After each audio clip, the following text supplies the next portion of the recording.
Hello dear student, welcome my YouTube channel Kapardi knowledge class. तो आज हम एक और आपके लिए कहानी लेके आए हैं जिसका शीर्षक है नेताजी का चश्मा। तो जिसको लिखा है स्वयं प्रकाश जी ने। तो पहले हम जान लेते हैं स्वयं प्रकाश जी के बारे में।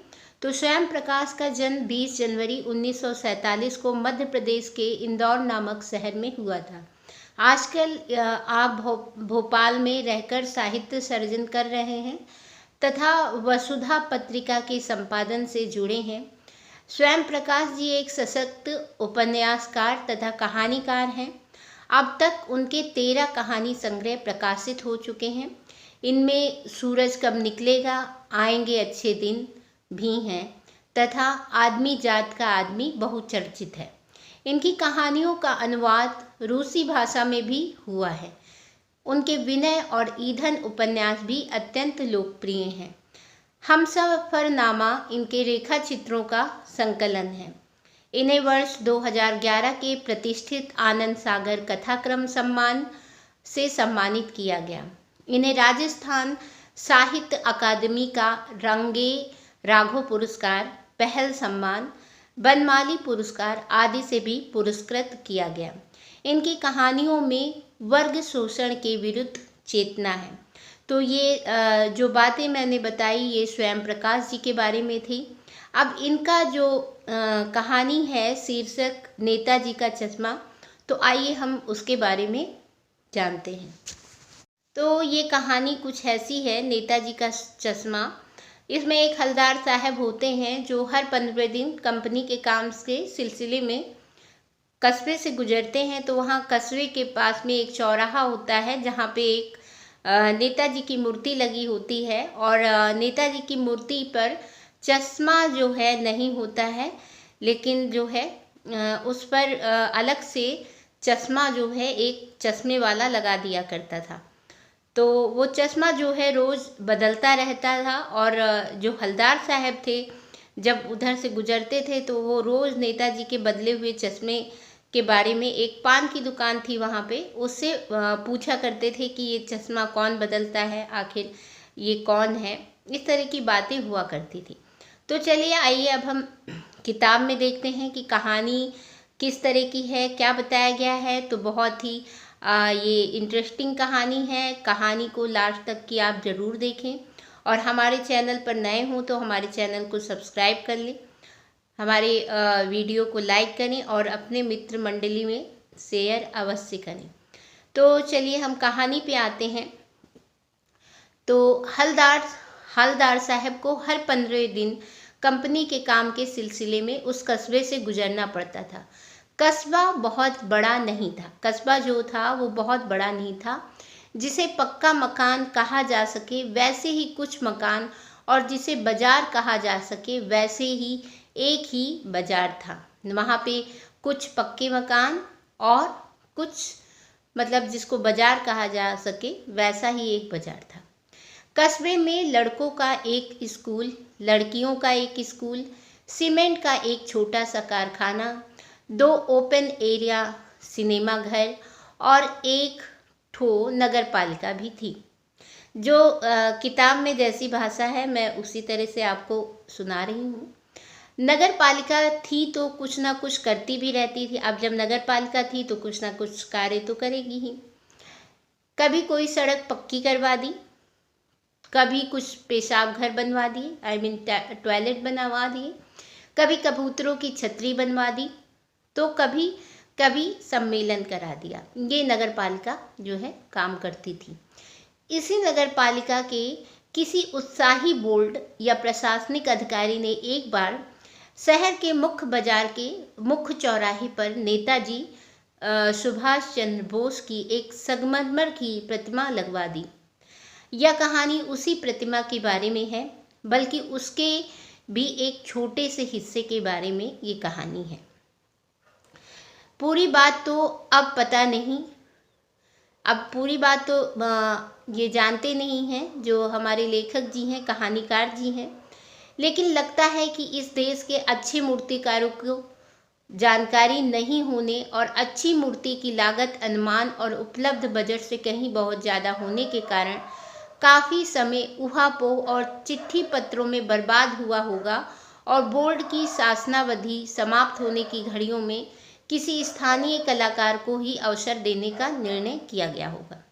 अब यहाँ पे जो नेताजी की प्रतिमा है उसको देखकर वो एक अंदाज़ा लगाते हैं कि अब पूरी बात तो पता नहीं है, लेकिन लगता है कि देश में अच्छे मूर्तिकारों की जानकारी या तो नहीं रही होगी जिन लोगों ने मूर्ति बनवाया होगा, या जो मूर्ति में पैसे लागत आ रही थी उसको बनवाने में तो उसके लिए उपलब्ध बजट नहीं था, और या तो फिर कुछ बात रही होगी जिसके कारण से बहुत ज़्यादा काफ़ी समय तक ऊहापोह के बाद में, ऊहापोह मतलब अनिश्चय की स्थिति, मन में उथल पुथल होना, ये कंडीशन तर्क वितर्क के बाद में चिट्ठी पत्रों में बर्बाद हुआ होगा और बोर्ड की शासनावधि समाप्त होने की घड़ियों में किसी स्थानीय कलाकार को ही अवसर देने का निर्णय किया गया होगा कि मूर्ति बनाने के लिए कोई स्थानीय कलाकार हो उसको चुना गया होगा।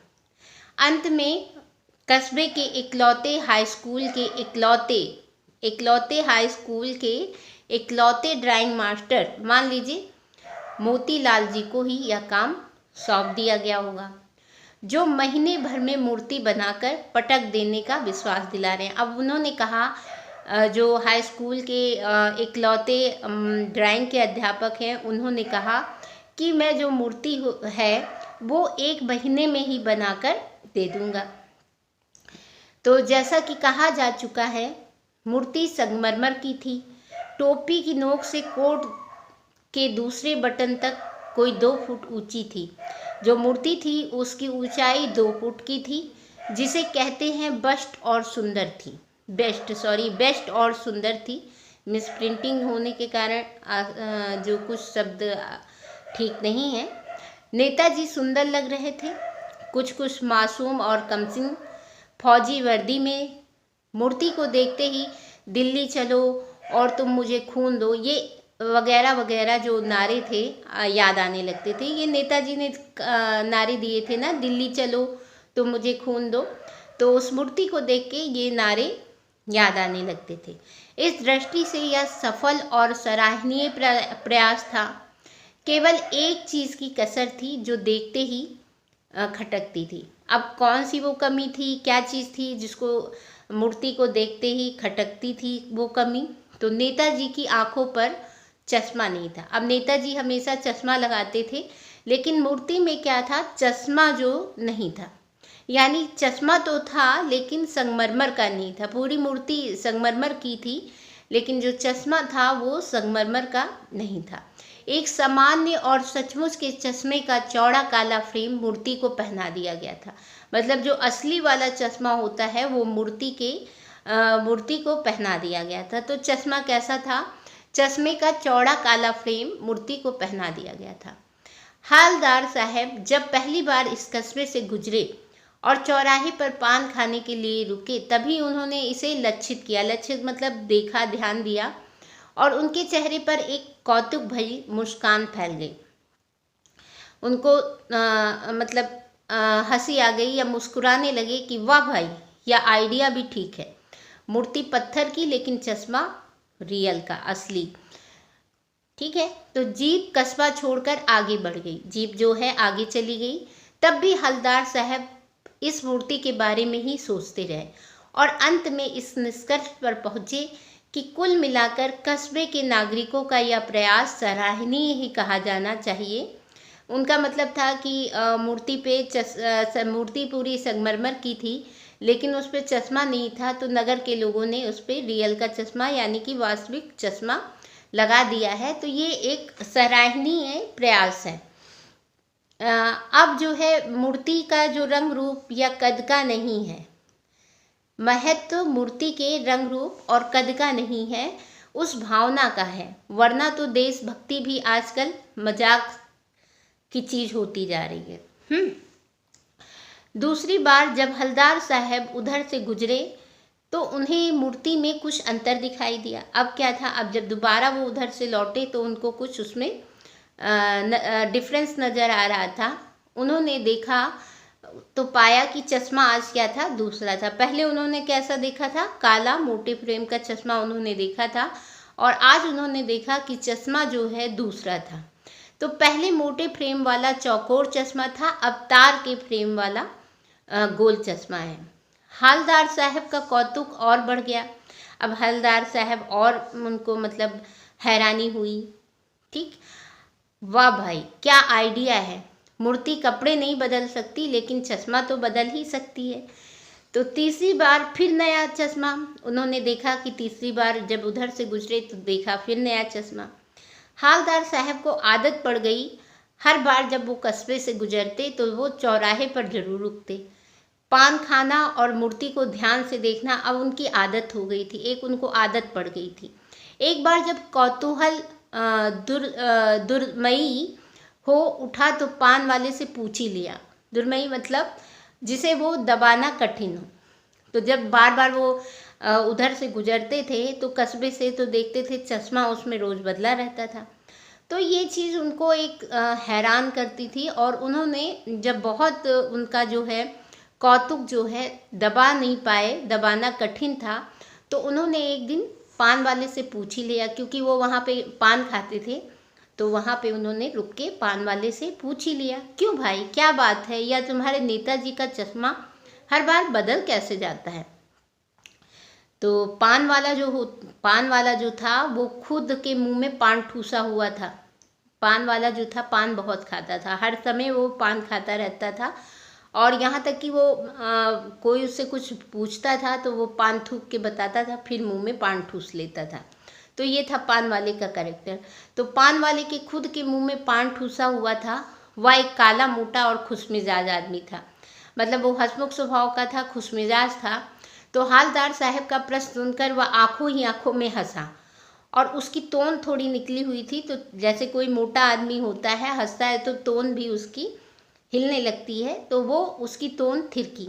पीछे घूमकर उसने दुकान के नीचे पान थूका, और अपनी लाल काली बत्ती सी, जब पान खाए रहता है व्यक्ति तो उसका लाल लाल मुंह नहीं होता, दांतें उसके दांत जो होते पूरे लाल लाल हो जाते, तो लाल काली बत्ती सी दिखाकर बोला, कैप्टन चश्मे वाला करता है।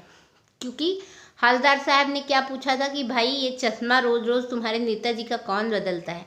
तो पान वाले ने क्या जवाब दिया कि ये जो है कैप्टन चश्मे वाला करता है। तो फिर वो कहता है क्या करता है। हवलदार साहब कुछ समझ नहीं पाए कि मतलब कौन ये ऐसा करता है। तो वो कहते हैं कि क्या करता है। तो अब पान वाला क्या जवाब देता है, आइए सुनते हैं। तो पान वाले ने बताया कि चश्मा चेंज कर देता है। तो फिर वो हवलदार साहब अभी भी नहीं समझ पा रहे थे। वो पूछे क्या मतलब। तो कोई गिराक आ गया समझो। कोई गिराक मतलब ग्राहक यहाँ पे है, लेकिन वो अपनी भाषा में पान वाला कहता है कोई गिराक आ गया समझो, उसको चौड़े चौखट चाहिए, यानी कि चौड़े फ्रेम वाला चाहिए, तो कैप्टन किधर से लाएगा।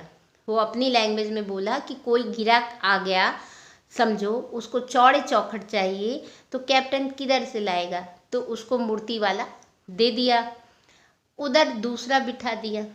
उसके कहने का मतलब था कि अगर कोई कस्टमर आ जाता है तो उसको चौड़े फ्रेम वाला चाहिए, तो वो लाके दे देता है और मूर्ति पे दूसरा लगा देता है, उधर दूसरा बिठा दिया। ये उसके कहने का मतलब था। अब हवलदार साहब को बात कुछ कुछ समझ में आई।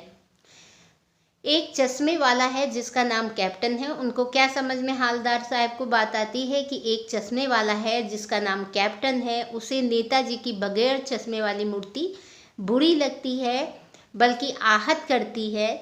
तो मानो चश्मे के बगैर नेताजी को असुविधा हो रही होगी, यानी कि परेशानी हो रही होगी।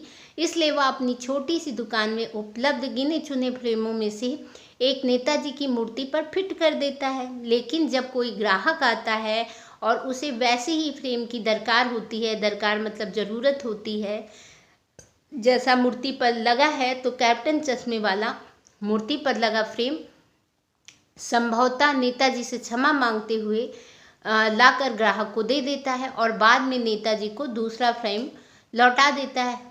फिर ये बात हवलदार साहब को समझ में आई। तो फिर हलदार साहब कहते वाह भाई, क्या खूब आइडिया है। लेकिन भाई एक बात अभी भी समझ में नहीं आ रही है। हलदार साहब ने पान वाले से पूछा, नेताजी का ओरिजिनल चश्मा कहाँ गया? आखिर नेताजी का कोई ओरिजिनल चश्मा होगा, वो आखिर कहाँ गया? तो पान वाला जो था वो दूसरा पान मुंह में ठूस चुका था। जैसा कि मैंने बताया, वो बात कह के फिर से पान ठूस लेता था। दोपहर का समय था, दुकान पर भीड़ भाड़ अधिक नहीं थी। वह फिर आंखों ही आंखों में फिर हंसा, फिर उसकी तोंद थिरकी। कत्थे की ठंडी फेंक पीछे मुड़कर उसने नीचे पीक थूकी और मुस्कुराता हुआ बोला, मास्टर बनाना भूल गया। अरे जो मूर्ति वाला था, मास्टर बनाना भूल गया।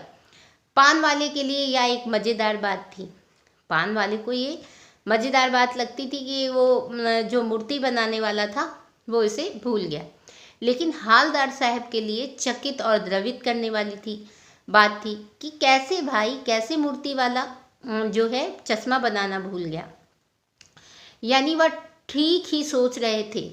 मूर्ति के नीचे लिखा मूर्तिकार मास्टर मोतीलाल। अब जो मूर्ति थी तो उसके नीचे लिखा था, जैसे कि कोई पेंटिंग बनाता है, कोई मूर्ति बनाता है तो उसके नीचे लिख देता है, तो मूर्तिकार मास्टर मोतीलाल वाकई कस्बे का अध्यापक था।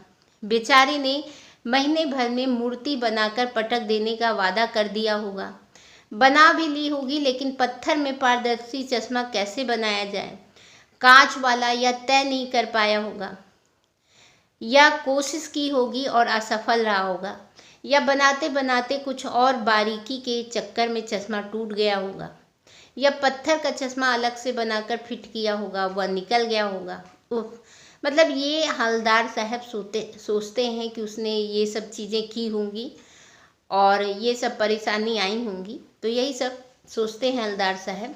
हलदार साहब को यह बात, यह सब कुछ बड़ा विचित्र और कौतुक भरा लग रहा था। इन्हीं ख्यालों में खोए खोए पान के पैसे चुकाकर चश्मे वाले की देशभक्ति के समक्ष नतमस्तक होते हुए वह जीप की तरफ चले। फिर रुके, पीछे मुड़े और पान वाले के पास जाकर पूछा, क्या कैप्टन चश्मे वाला नेताजी का साथी है या आज़ाद हिंद फौज का भूतपूर्व सिपाही है? अब हलदार साहब के मन में ये फिर से प्रश्न आया कि जो कैप्टन चश्मे वाला है या तो वो नेताजी का साथी होगा या आज़ाद हिंद फौज का भूतपूर्व सिपाही। अब पान वाला नया पान खा रहा था। पान पकड़े अपने हाथ को मुंह से 1.5 इंच दूर रोककर उसने हालदार साहब को ध्यान से देखा, फिर अपनी लाल काली बत्तीसी दिखाई और मुस्कुरा कर बोला, नहीं साहब, वो लंगड़ा क्या जाएगा फौज में, पागल है पागल, वो देखो वो आ रहा है, आप उसी से बात कर लो, फोटो वोटो छपवा दो उसका कहीं। तो हालदार साहब को पान वाले द्वारा एक देशभक्त का इस तरह मजाक उड़ाया जाना अच्छा नहीं लगा।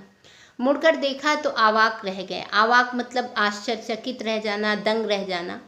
एक बेहद बूढ़ा मरियल सा लंगड़ा आदमी, सिर पर गांधी टोपी और आंखों पर काला चश्मा लगाए, एक हाथ में एक छोटी सी संदूकची मतलब एक अटैची नुमा बक्सा होता है, और दूसरे हाथ में एक बांस पर टंगे बहुत से चश्मे लिए, और अभी अभी एक गली से निकला था। अब एक बंद दुकान के सहारे अपना बाँस टिका रहा था। दुकान बंद थी तो उस पे अपना, जो गली में घूमते नहीं रहते हैं बाँस पे, जैसे चश्मा लगा के या मान लीजिए गुब्बारे लगा के बेचते रहते हैं, तो उसी तरह वो भी था। बूढ़ा था और लंगड़ा था और लकड़ी का एक बाँस लिए हुआ था जिस पे चश्मे लटके हुए थे बहुत सारे। तो इस बेचारे की दुकान भी नहीं थी, फेरी लगाता है। हलदार साहब चक्कर में पड़ गए। पूछना चाहते थे इसे कैप्टन क्यों कहते हैं। अब वो ये पूछना चाहते थे कि इसे कैप्टन क्यों कहते हैं, आखिर क्या यही इसका वास्तविक नाम है? लेकिन पान वाले ने साफ बता दिया था कि अब वह इस बारे में और बात करने को तैयार नहीं। ड्राइवर भी बेचैन हो रहा था, काम भी था। हलदार साहब जीप में बैठकर चले गए। 2 साल तक हलदार साहब अपने काम के सिलसिले में उस कस्बे से गुजरते रहे और नेताजी की मूर्ति में बदलते हुए चश्मों को देखते रहे।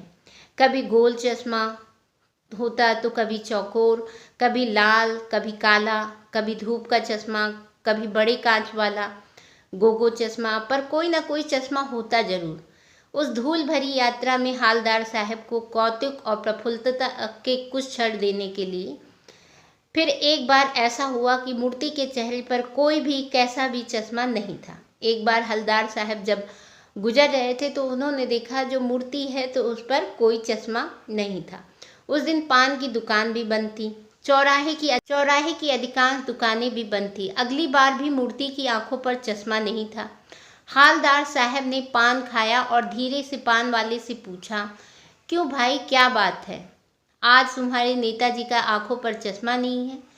पान वाला उदास हो गया, जो कि रोज हमेशा कुछ प्रश्न पूछने पर हंसता था, मुस्कुराता था, तो आज वो प्रश्न पूछने पर उदास हो गया। उसने पीछे मुड़कर मुंह का पान नीचे थूका और सिर झुकाकर अपनी धोती के सिरे से आंखें पोंछता हुआ बोला, साहब, कैप्टन मर गया। और कुछ नहीं पूछ पाए हालदार साहब। कुछ पल चुपचाप खड़े रहे, फिर पान के पैसे चुकाकर जीप में आ बैठे और रवाना हो गए।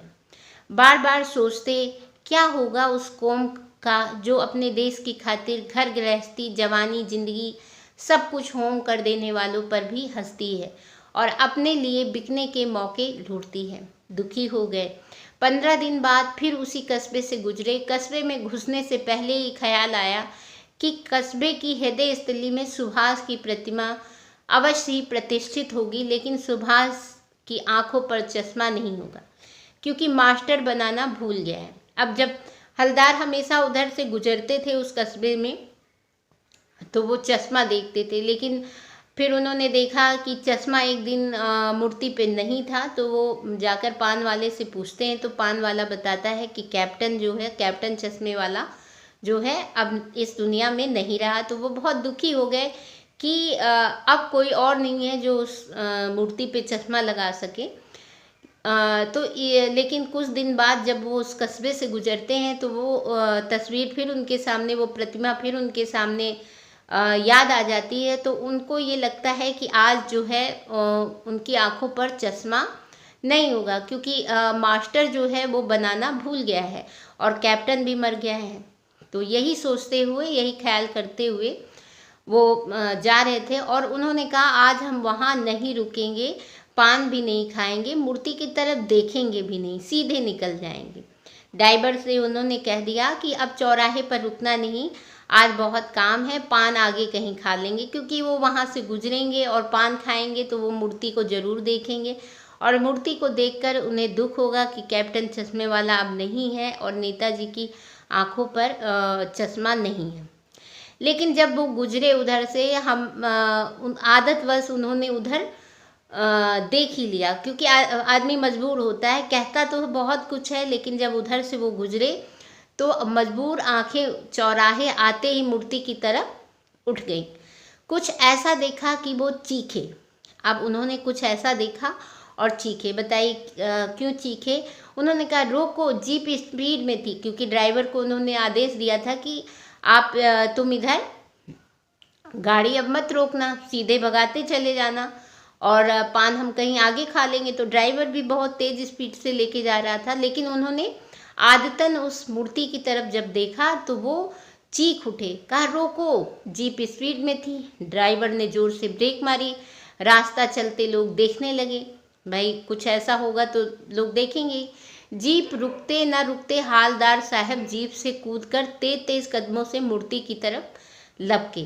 अब जीप रुकते रुकते टाइम लगा, तब तक हालदार साहब जीप से कूद गए और तेज तेज कदमों से मूर्ति की तरफ लपके और उसके ठीक सामने जाकर अटेंशन में खड़े हो गए। अटेंशन मतलब सावधान की मुद्रा में खड़े हो गए। मूर्ति के आंखों पर सरकंडे से बना छोटा सा चश्मा रखा हुआ था। सरकंडे मतलब जो सरपत होती है, सरपत नाम के एक पौधे घास फूस की तरह होते हैं, तो उसका बना हुआ एक छोटा सा चश्मा रखा हुआ था, जैसा बच्चा बना लेते हैं। हलदार साहब भावुक हैं, इतनी सी बात पर उनकी आंखें भर आईं।